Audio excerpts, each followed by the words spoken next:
ನಮ್ಮ ಸನಾತನ ಧರ್ಮದ ಒಂದೊಂದು ದೇವಾಲಯಗಳ ಪುರಾಣ, ಇತಿಹಾಸ, ಧಾರ್ಮಿಕ ನಂಬಿಕೆ ಹಿನ್ನೆಲೆ ಬಹಳ ವಿಶೇಷ.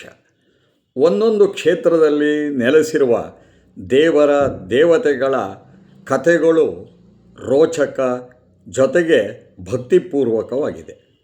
ಶಿವಮೊಗ್ಗದಿಂದ ತೀರ್ಥಹಳ್ಳಿ ಮಾರ್ಗವಾಗಿ ಆಗುಂಬೆ ಘಾಟನ್ನು ಇಳಿದು ಸೋಮೇಶ್ವರದಿಂದ ಹೆಬ್ರಿ ಮೂಲಕ ಪೆರಡೂರಿಗೆ ಬಂದಾಗ ಇಲ್ಲಿರುವ ಅನಂತ ಪದ್ಮನಾಭ ದೇವರ ಇತಿಹಾಸ ಕುತೂಹಲಕಾರಿಯಾಗಿದೆ. ಸುಮಾರು 1000 ವರ್ಷಗಳ ಹತ್ತಿರ ಕೃಷ್ಣ ಶರ್ಮ ಅನ್ನುವಂತಹ ಬ್ರಾಹ್ಮಣನ ಕನಸಿನಲ್ಲಿ ಶ್ರೀ ಜನಾರ್ದನ ದೇವರು ನಾನು ಶಿಲೆಯ ರೂಪದಲ್ಲಿ ಇರೋದಾಗಿ ಅದನ್ನು ತೆಗೆದುಕೊಂಡು ಬಂದು ಪೂಜೆ ಮಾಡಲು ಹೇಳಿದಂತ ಆಗತ್ತೆ.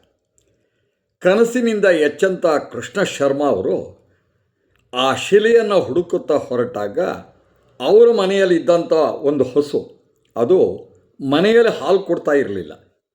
ಅಂಥ ಹಸು ಒಂದು ಹುತ್ತದಲ್ಲಿನ ಶಿಲೆಯ ಮೇಲೆ ಹಾಲನ್ನು ಸ್ವಯಂ ಪ್ರೇರಿತವಾಗಿ ಕೆಚ್ಚಲಿನಿಂದ ಸುರಿಸ್ತಾ ಇತ್ತು. ಅದನ್ನು ಕಂಡು ಪರೀಕ್ಷಿಸಿದಾಗ ಅಲ್ಲಿ ಅನಂತ ಪದ್ಮನಾಭನ ವಿಗ್ರಹ ಕಂಡು ಬಂತು. ಬ್ರಾಹ್ಮಣನು ಹಸುವು ಹಾಲು ಸುರಿಸುತ್ತಿದ್ದನ್ನು ಕಂಡು ಪೇರುಂಡು ಅಂತ ಕರೀತಾರೆ, ಅಂದರೆ ಹಾಲಿದೆ ಅಂತ ಹೇಳಿ. ಬರುತ್ತಾ ಈ ಪೇರುಂಡು ಎಂಬುದೇ ಜನರ ಬಾಯಲ್ಲಿ ಪೆರಡೂರು ಎಂದಾಗಿ ಈ ಗ್ರಾಮಕ್ಕೆ ಹೆಸರು ಬಂತು ಅಂತ ಹೇಳಿ ಐತಿಹ್ಯ ಇದೆ. ತಾವು ನೋಡ್ತಾ ಇದ್ದೀರಿ, ಇದೇ ಅನಂತ ಪದ್ಮನಾಭನ ದೇವಾಲಯ. ಇಲ್ಲಿನ ಇನ್ನೊಂದು ವಿಶೇಷ ಅಂತಂದರೆ, ಇಲ್ಲಿರುವಂಥ ಅನಂತ ಪದ್ಮನಾಭ ದೇವರಿಗೆ ಬಾಳೆಹಣ್ಣು ಅಂದರೆ ಅತ್ಯಂತ ಪ್ರಿಯವಾದ ನೈವೇದ್ಯ ಅನ್ನಿಸ್ಕೊಂಡಿದೆ. ಇದಕ್ಕೆ ಕಾರಣವೂ ಇದೆ. ಕೃಷ್ಣ ಶರ್ಮ ಬ್ರಾಹ್ಮಣ ಶಿಲೆಯ ವಿಗ್ರಹವನ್ನು ತರುವಾಗ ಮಾರ್ಗ ಮಧ್ಯದಲ್ಲಿ ಬಾಳೆಹಣ್ಣು ಮಾರಾಟ ಮಾಡೋನು ಅದನ್ನು ನಿರ್ಲಕ್ಷಿಸ್ತಾನೆ. ಇದರಿಂದ ಅವನಿಗೆ ಅನೇಕ ಸಮಸ್ಯೆಗಳು ಉಂಟಾಗಿ ಆತನು ಭಯಭಕ್ತಿಗಳಿಂದ ಇಲ್ಲಿಯ ಅನಂತ ಪದ್ಮನಾಭನಿಗೆ ಬಾಳೆಹಣ್ಣನ್ನು ಭಕ್ತಿಯಿಂದ ಸಮರ್ಪಣೆ ಮಾಡಿದ್ರಿಂದ ಅವನ ಕಷ್ಟಗಳು ಪರಿಹಾರವಾಯಿತು.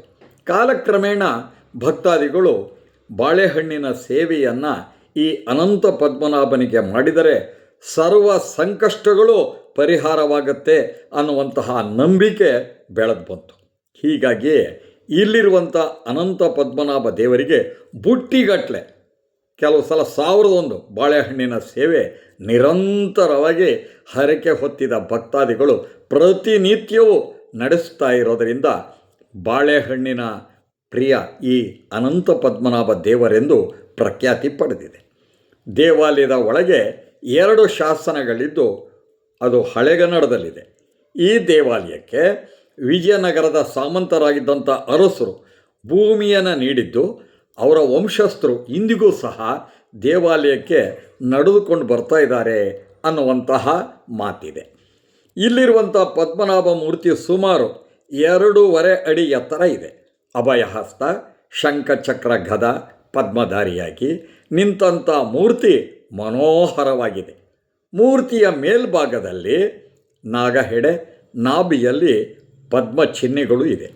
ದೇವಾಲಯದ ಒಳಗೆ ರುದ್ರ ಮತ್ತು ಗಣಪತಿಯ ಸಾನ್ನಿಧ್ಯ ಇದೆ. ಇಲ್ಲಿನ ವಿಶೇಷ ಅಂತಂದರೆ, ಸಿಂಹ ಸಂಕ್ರಮಣ ಕಾಲದಲ್ಲಿ ದೇವಾಲಯಕ್ಕೆ ಸ್ವತಃ ಪರಮಾತ್ಮನಾದಂಥ ವೆಂಕಟರಮಣನು ಬರ್ತಾನೆ ಅಂತ ಹೇಳಿ ನಂಬಿಕೆ ಇದೆ. ಅಂದು ದೇವಾಲಯಕ್ಕೆ ಭಕ್ತಾದಿಗಳು, ಅದರಲ್ಲೂ ದಂಪತಿಗಳು ದೇವರ ದರ್ಶನವನ್ನು ಪಡೆದರೆ ಮಹಾಪುಣ್ಯವೆಂದು ಅವರ ಸಕಲ ಇಷ್ಟಾರ್ಥಗಳು ನೆರವೇರುತ್ತೆ ಅನ್ನುವಂತಹ ನಂಬಿಕೆ ಇದೆ. ಅಲ್ಲದೆ ಮಾರ್ಚ್ ತಿಂಗಳು ಕುಂಭ ಮಾಸದಲ್ಲಿ 5 ದಿನಗಳ ಕಾಲ ವಿಜೃಂಭಣೆಯಿಂದ ಇಲ್ಲಿ ರಥೋತ್ಸವ ನಡೆಯುತ್ತೆ. ಆ ಕಾಲಕ್ಕೆ ಹೊರ ರಾಜ್ಯದಿಂದ, ಹೊರ ಜಿಲ್ಲೆಗಳಿಂದ, ಪರ ಊರುಗಳಿಂದ ಭಕ್ತಾದಿಗಳು ಈ ಮಹೋತ್ಸವ ಕಾರ್ಯದಲ್ಲಿ ಭಾಗವಹಿಸಿ ಪುನೀತರಾಗ್ತಾರೆ. ದೇವಸ್ಥಾನದ ಆವರಣದಲ್ಲಿ ಅತ್ಯಂತ ಪವಿತ್ರವೆನಿಸಿದಂತಹ ಪುಷ್ಕರಣಿ ಇದೆ. ಸ್ನೇಹಿತರೆ, ತಾವು ನೋಡ್ತಾ ಇದ್ದೀರಿ ಪದ್ಮನಾಭನ ದರ್ಶನ. ಅಲ್ಲದೇ ಇಲ್ಲಿರುವಂಥ ಸಾಲು ಮಂಟಪಗಳ ಮಧ್ಯ ಇರುವಂಥ ಕಲ್ಯಾಣಿ ಇದೆಯಲ್ಲ, ಅಲ್ಲಿ ಇದನ್ನು ಲಕ್ಷ್ಮೀದೇವಿಯ ಆವಾಸ ಸ್ಥಾನ ಅಂತ ಹೇಳಿ ಕರೀತಾರೆ. ಇಲ್ಲಿ ಸ್ನಾನ ಮಾಡಿ ಅಥವಾ ನೀರನ್ನು ಪ್ರೋಕ್ಷಣೆ ಮಾಡಿಕೊಂಡು ದೇವರ ದರ್ಶನವನ್ನು ಮಾಡಿದ್ರೆ ಅವರ ಇಷ್ಟಾರ್ಥಗಳು ನೆರವೇರುತ್ತೆ ಅನ್ನೋದ್ರ ಜೊತೆಗೆ ಚರ್ಮವ್ಯಾಧಿಗಳು ಗುಣಮುಖವಾಗತ್ತೆ ಅನ್ನುವಂತಹ ಅಚಲವಾದಂಥ ನಂಬಿಕೆ ಇದೆ. ಅಲ್ಲದೇ ಈ ಸರೋವರವನ್ನು ಸ್ವತಃ ಮಧ್ವಾಚಾರ್ಯರು ನಿರ್ಮಿಸಿದರು ಅನ್ನುವಂತಹ ಮಾತು ಇದೆ. ಸ್ನೇಹಿತರೆ, ಪ್ರತಿನಿತ್ಯ ದೇವಾಲಯವನ್ನು ಬೆಳಗ್ಗೆ 6ರಿಂದ ರಾತ್ರಿ 8 ಗಂಟೆಯವರೆಗೆ ಭಕ್ತಾದಿಗಳಿಗೆ ದೇವರ ದರ್ಶನವನ್ನು ಮಾಡೋದಕ್ಕೆ ಅವಕಾಶ ಇದೆ. ಇನ್ನೊಂದು ವಿಶೇಷ ಏನು ಅಂತಂದರೆ, ಅನಂತ ಪದ್ಮನಾಭ ಯಕ್ಷಗಾನ ಪ್ರಿಯ. ಹಾಗಾಗಿ ಈ ದೇವರ ಹೆಸರಿನಲ್ಲಿಯೇ ಯಕ್ಷಗಾನ ಮೇಳನೂ ಇದೆ. ಸ್ನೇಹಿತರೆ, ದೇವರ ಅತ್ಯಂತ ಪೌರಾಣಿಕ ಹಿನ್ನೆಲೆ ಹಾಗೂ ಇಲ್ಲಿ ನಡೆದುಕೊಂಡು ಬರುವಂತಹ ಪರಂಪರೆ ಇದೆಯಲ್ಲ, ಬಹಳ ವಿಶೇಷ. ಕಾರ್ತಿಕ ಮಾಸದಲ್ಲಿ ಹುಣ್ಣಿಮೆ ಅಂದರೆ ಲಕ್ಷ ದೀಪೋತ್ಸವ ಅನ್ನೋದು ಬಹಳ ವಿಜೃಂಭಣೆಯಿಂದ ಭಕ್ತಾದಿಗಳ ನೆರವಿನಿಂದ ನಡೆಯುತ್ತೆ. ಸ್ನೇಹಿತರೆ, ಪೆರಡೂರಿನ ಅನಂತ ಪದ್ಮನಾಭ ಸ್ವಾಮಿ ಕೇವಲ ಪೆರಡೂರಿಗೆ ಮಾತ್ರ ಅಲ್ಲ, ಅವನನ್ನು ನಂಬಿಕೊಂಡು ಇರುವಂತಹ ದೂರ ದೂರದ ಜಿಲ್ಲೆಗಳು, ರಾಜ್ಯಗಳಿಂದ ನಂಬಿರುವಂಥ ಭಕ್ತಾದಿಗಳಿಗೆ ಈತ ಇಷ್ಟಾರ್ಥ ಪ್ರದಾಯಕ ಎಲ್ಲವನ್ನ ನೀಡುವಂಥವನು.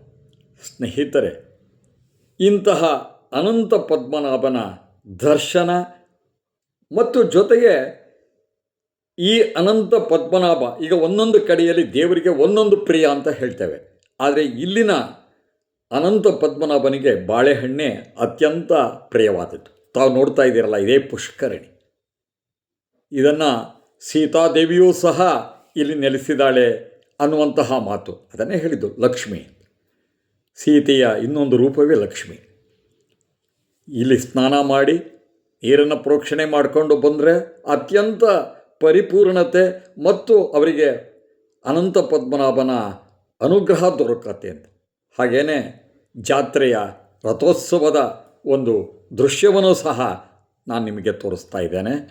ಅತ್ಯಂತ ಮನೋಮೋಹಕ ಹಾಗೂ ಮನಸ್ಸಿಗೆ ನೆಮ್ಮದಿಯನ್ನು ನೀಡುವಂತಹ ತಾಣ ಆಗಿದೆ.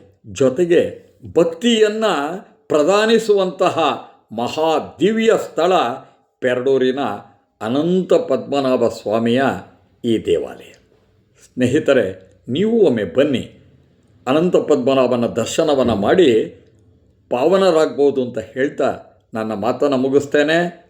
ತಮ್ಮೆಲ್ಲರಿಗೂ ಮತ್ತೊಮ್ಮೆ ವಂದನೆಗಳು.